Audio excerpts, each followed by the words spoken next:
அற்புதமான அதிகாரிகள் தமிழ்நாட்டில் இருந்திருக்காங்கங்க, மிக அற்புதமான அதிகாரிகள் இருந்திருக்காங்க. நம்ம அவங்க பீரியடில் நடந்த தவறுகளை தான் பார்க்குறோம். ஆனால் அவங்க எவ்வளோ காப்பாற்றினாங்க இந்த ஸ்டேட்டை, அவங்களுக்கு கண்ணியமாக வச்சுருந்தாங்க, மனசாட்சி இருந்ததுங்க. அந்த மாதிரி அதிகாரிகள் இருந்திருந்தாங்கன்னா தூத்துக்குடி துப்பாக்கி சூடு மாதிரிலாம் நடந்திருக்காது. இன்றைக்கி நீங்கள் என்ன பண்ணுறீங்க, தூத்துக்குடி துப்பாக்கி சூடில் சம்மந்தப்பட்ட கதாநாயகனை அந்த அதிகாரியை ஐஜியாக இருந்தவரை ஏடிஜிபி ஆக்கி ஏடிஜிபியை டிஜிபி ஆக்குறேன்.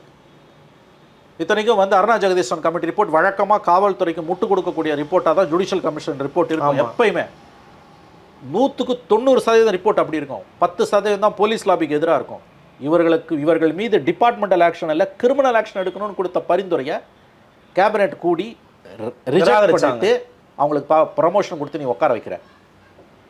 எந்த அதிகாரியை எந்த தூத்துக்குடி துப்பாக்கி சூட வச்சு 2 எலெக்ஷனை ஜெயிச்சிங்களோ அதோட பொலிட்டிக்கல் பெனிஃபிட்ஸை அறுவடை பண்ணீங்களோ அந்த அதிகாரியை நீங்கள் காப்பாற்றுறீங்க.